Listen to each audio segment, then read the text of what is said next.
The Anti-Corruption Summit in London provides a moment of introspection for the U.S. and Britain. The World Economic Forum on Africa focuses on digital transformation. And a reality star's transgender experience is back in the spotlight. Africa 54 starts right now.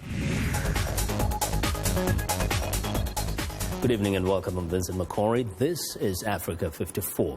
We'll have those stories in a moment, but first, tensions remain high in the Democratic Republic of Congo on Friday as thousands of supporters of a leading opposition candidate demonstrated on the streets of Lubumbashi, the capital of Katanga province. Police fired tear gas at the protesters demonstrating in support of Moise Katumbi, a presidential candidate who faces government allegations of hiring mercenaries.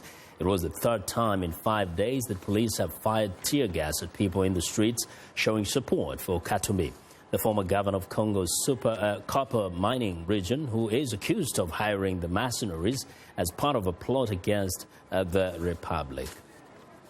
Now, the Anti-Corruption Summit has ended in London, but it was a moment of introspection for the world's political elite, whose banking systems and real estate markets have often provided a haven for billions of dollars in stolen money. Much of the focus was on the role countries like Britain and the United States are playing in helping corrupt leaders hide stolen money. VOA's Luis Ramirez has more. It was anger over corruption in Tunisia that touched off the 2011 Arab Spring that spread to places like Syria and Libya, now hotbeds of extremism. For leaders meeting in London to tackle corruption, it is a matter of security. We are fighting a battle, all of us, for our states, for our countries, for our nation state. Corruption writ large is as much of an enemy because it destroys nation states as some of the extremists we're fighting.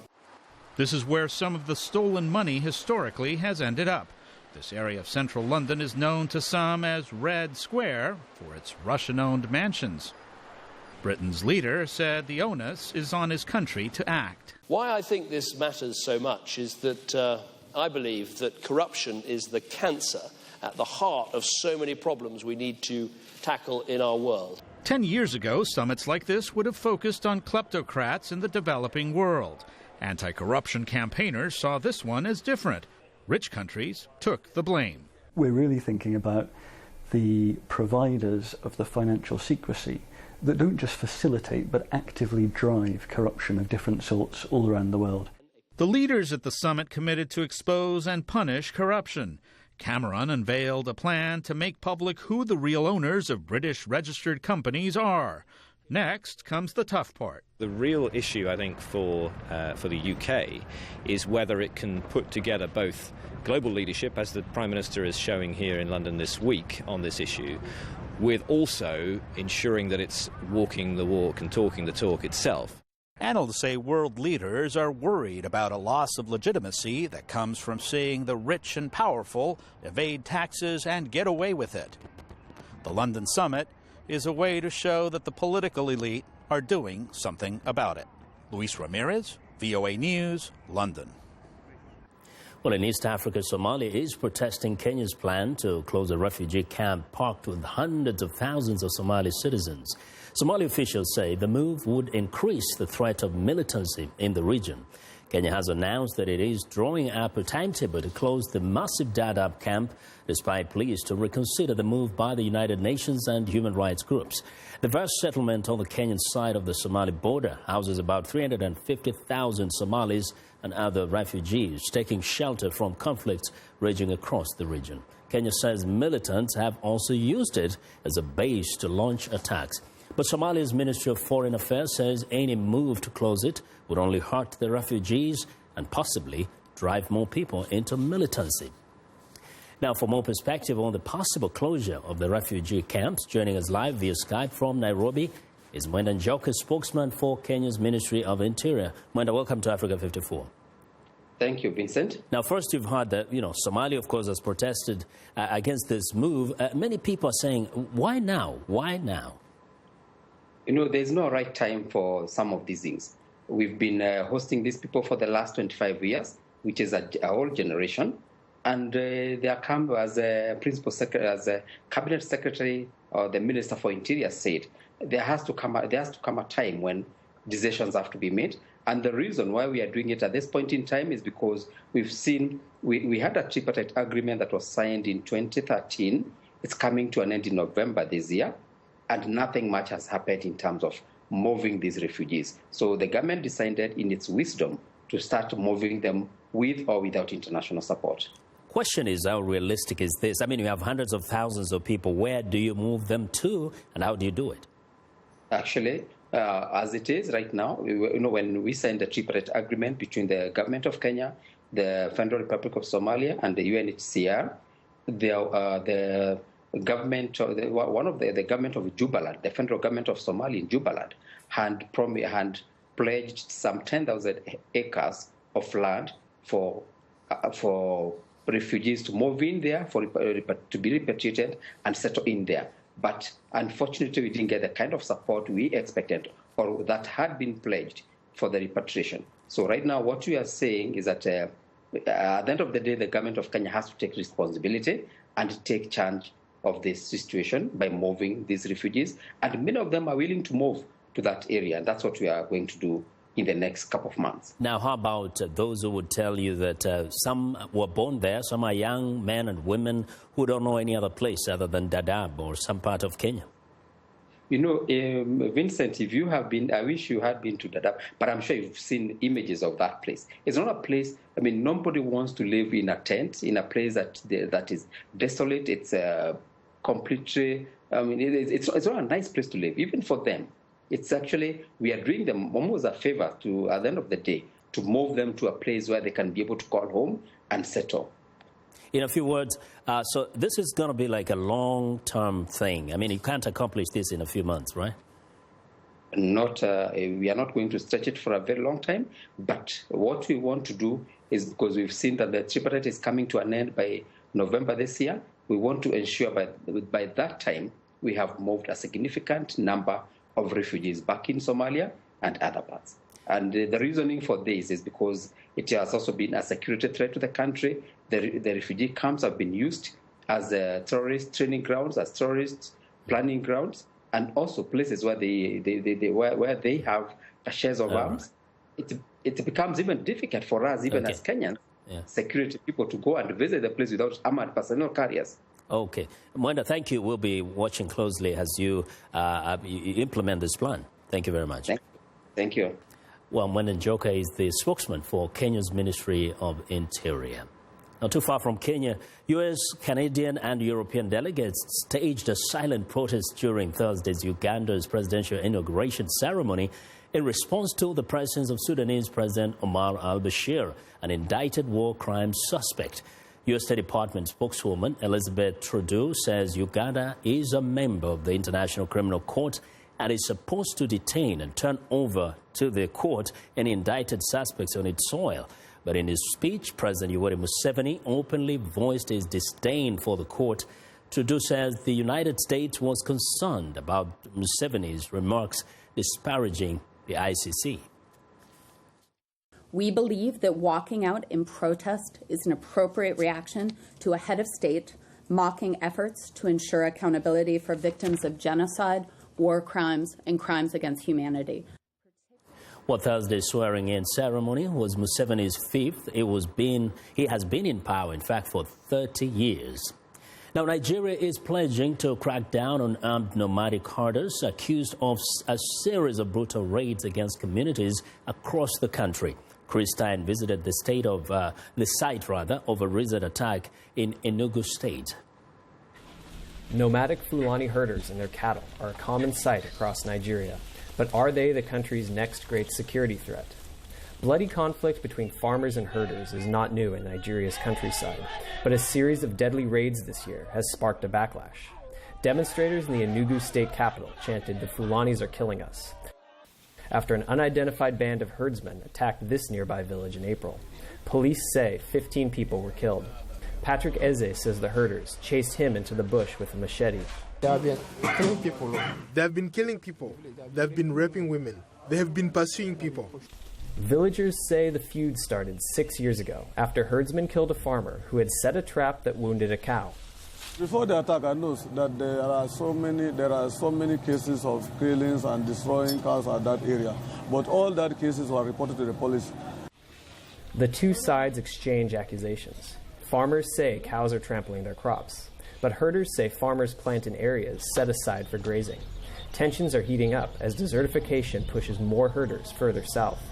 After the Nimbo attack, President Muhammadu Buhari vowed justice and condemned what he called rampaging herdsmen. But herders say they are also under attack. One Fulani leader told VOA 16 herders have been killed in the southeast this year. Even survivors of the Nimbo attack acknowledge it is a two-way street. Sometimes our people used to go, they fight together. You understand? They kill our people and our people kill them. As for who attacked Nimbo, local herdsmen leaders say they do not know. But they suspect the culprits were from another state. Police have opened an investigation. Chris Stein for VOA News, Nimbo, Nigeria. We want to know what you think about Africa 54 and the stories we cover. Join the conversation on Facebook. The address is Africa54 and check out our headlines 24/7 on voaafrica.com. Find me on Twitter at VOA Vincent Makori. Coming up, the World Economic Forum looks to tech for African growth. Stay with us.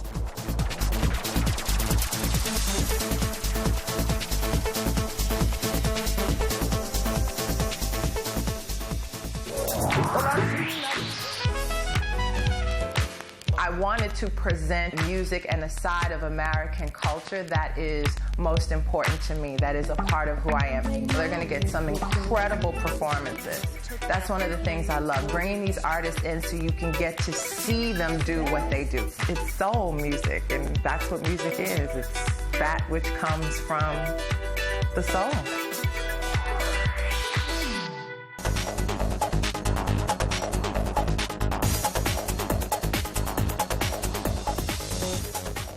Well, the World Economic Forum on Africa wraps today in Kigali, Rwanda. Africa's political and business leaders met for 3 days from Wednesday to discuss diversification and entering the digital economy to kickstart growth. The World Bank estimates that improvements in infrastructure on the continent would increase economic growth. Africa is a major supplier of raw materials for more developed economies, including China, which has tapped its resources to power its economy. Sub-Saharan Africa has been hit by slower growth, partly caused by plummeting commodity prices. Growth is predicted to fall to around 3% in 2016, the lowest in nearly 2 decades. Among the most affected countries are oil-producing giants such as Angola and Nigeria, the mineral-rich Democratic Republic of Congo, and Zambia. Now, for more on the World Economic Forum on Africa, reporter Clement Uwiringiamana joins me live by phone from Kigali. Clement, welcome to Africa 54. Thank you very much. Now, give us a sense of what the leaders really concluded this summit with. What were some of the resolutions they made? Some of the resolutions they made are like seeing Africa's growth benefiting people. The grassroots people, the Africans, really Africans, not just these international companies that are investing in Africa. They also talked about how NEPAD, the Grow Africa Initiative, has now managed to get today $2.3 billion of private sector finance. And they say that with this amount of money, they think they will be able to benefit 10 million smallholder farmers and creating more than 80,000 jobs.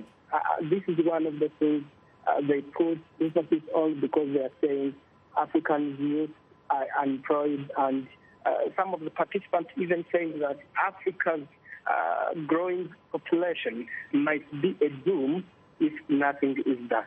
Now, some have said over the years that the problem on the continent is that while everybody knows what needs to be done, many countries are not doing it, especially because of corruption and also just a lack of good governance. Were those issues brought up in the summit? of course, there were broadcasts like Graça Machel, a Mozambican musician, and the humanitarian was one of the people who voiced such concerns. Like Graça Machel was like, we need action, not commitment and decision-making without implementation.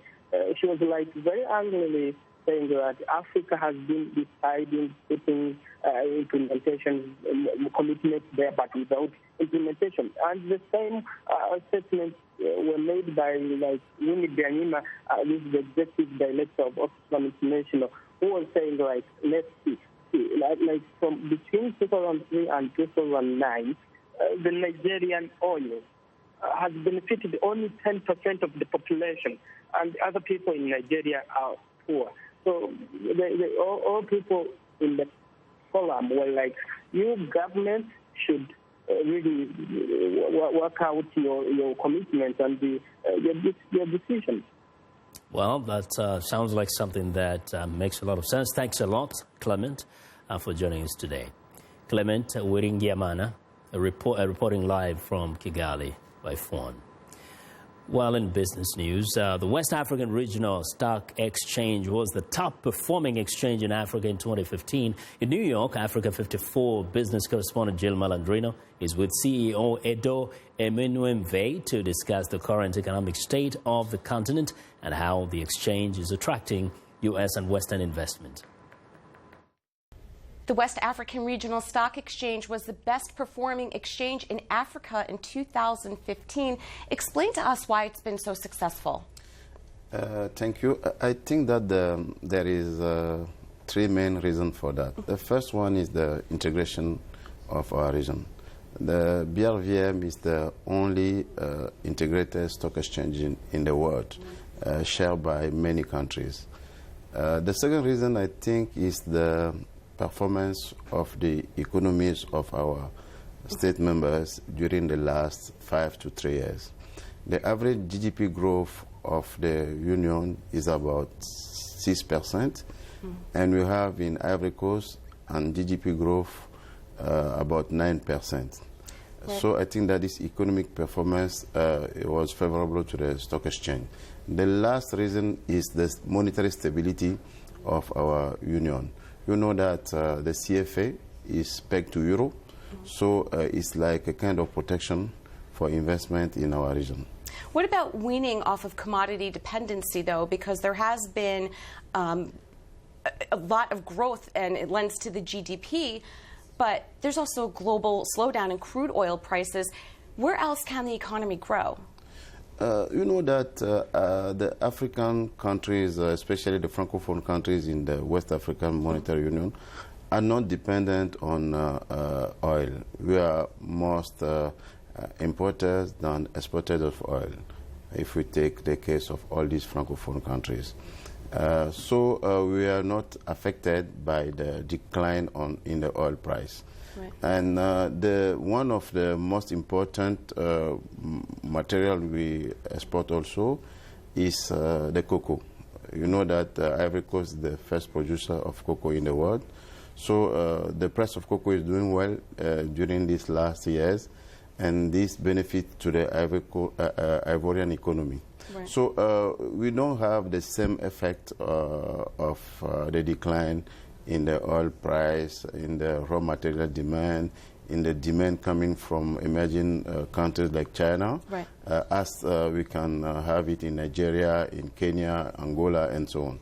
I think having the currency stable, yes, is key as well, because we've seen the Nigerians suffering with the Naira, where it doesn't hold much value, so being pegged to the euro certainly has to lend to some credibility as well. Yes, yes. Right. Yes. How has the American investor responded to it? Are you seeing investment coming in through the Americans? Yes. You know, on the BRVM, the first group of international investors is Americans. Mm-hmm. They account for 30% of the value traded in our market by foreign investors.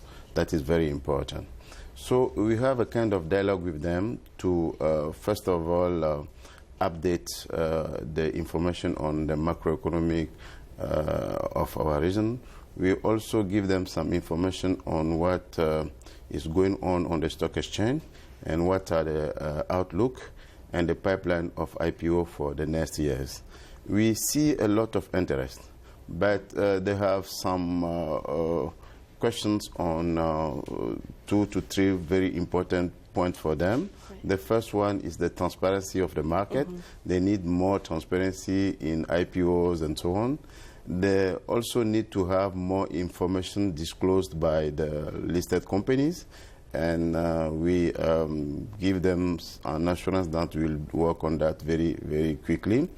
And finally, they need also to have more liquidity in our market. Right. They expect that the BRVM will increase the liquidity during the next years. So we are working on that. I think that was very important point. And as stock exchange, you have to quickly handle these points and propose some solution to international investors. Right. Well, that's something you can control too. You can't control economic growth, but you can certainly add liquidity. You can certainly make your issues more transparent. So the growth for the exchange is certainly there. Yes, yes. Well, thank you very much for joining us in New York today. Thank you very much. For the Voice of America in New York, I'm Jill Malandrino.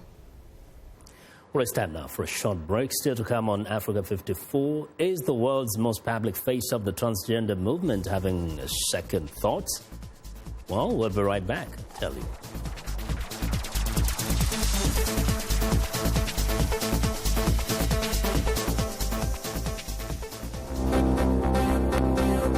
That in the context of this case, class action is the only realistic option through which most mine workers can assert their claims effectively against the mining companies.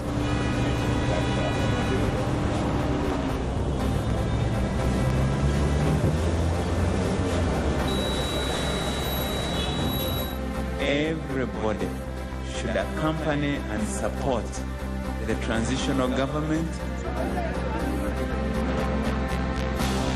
I don't want to imagine that Kenya will be, Olympics will be without Kenya, because that Olympics will be useless.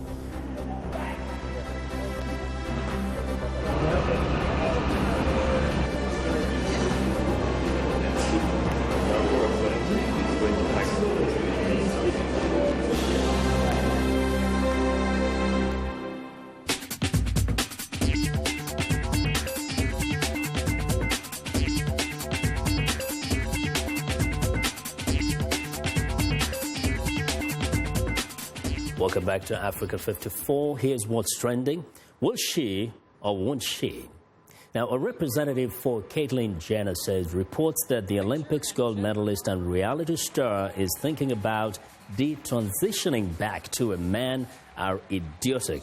Sources told Kardashian biographer Ian Halperin that Jenner has had a hard time since her male-to-female transition, and she still is interested in women.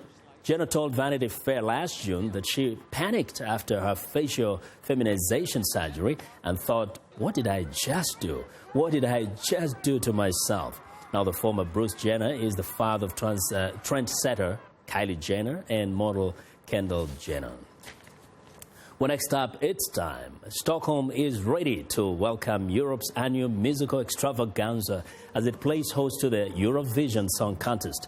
Broadcast to some 200 million viewers in scores of countries, the Kitschfest Europeans either love or hate presents the songs of 42 contestants. But while performers can croon about love or dress up in drag, politics are not welcome here. Organizers are vigilant of the flags spectators wave at the competition. Internal guidelines ban Basque, Kosovo and Palestinian flags, as well as the black banner of the Islamic State group. Why? Only the national flags of participating nations and other full members of the United Nations are allowed.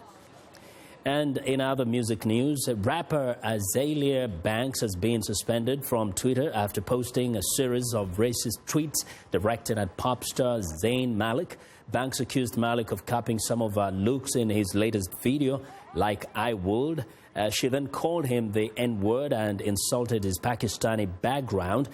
Banks has become widely known for her racist Twitter rants in recent years, attacking artists like Beyoncé and Iggy Azalea, and the Harlem rapper has also publicly endorsed Donald Trump for president in recent weeks.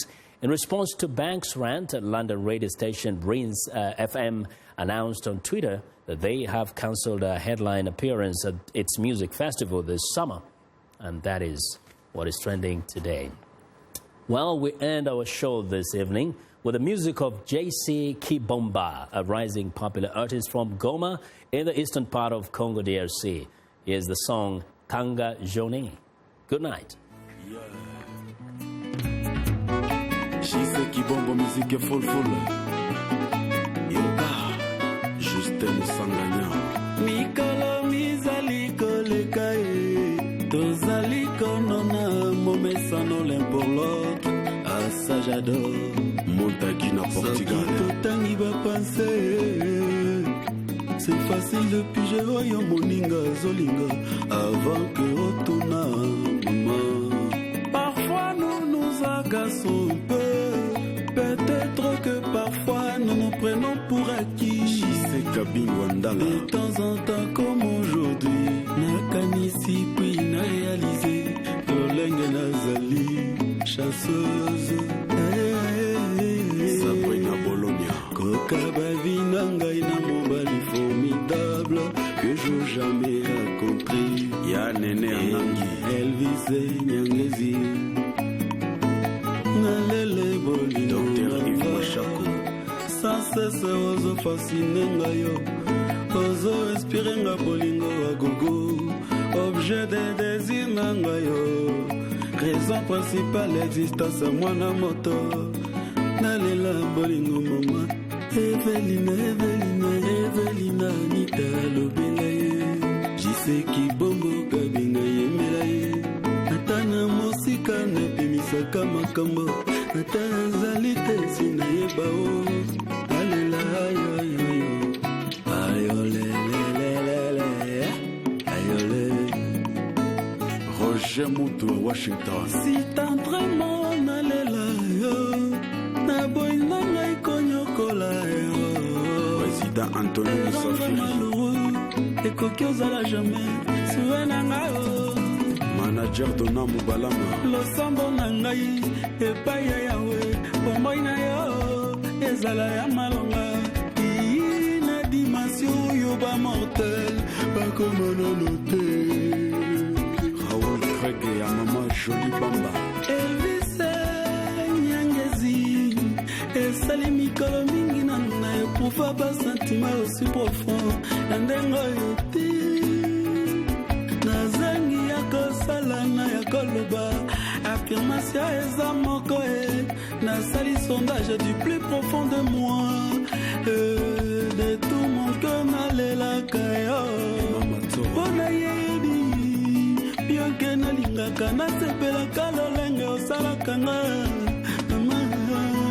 Nalela yo. Elvis Nyangezi motema.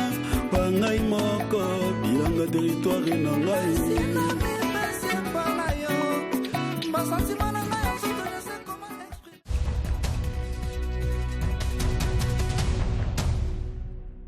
Welcome to the Voice of America's Newswords. Here is a story that has to do with defects or problems with cars. Listen for the word that means to take back something. Recall. They had meetings over this defect. They shared complaints over this defect. Yet there was no investigation by the government and no recall by General Motors until 10 years later. Recall. It is a word that means to ask people officially to return something. In our story, there were major problems with some General Motors cars. The man says the U.S. government and the car company took too long to issue a recall, so the cars could be fixed. Now, when you hear the word recall, your American English will be good enough to know what this news word means.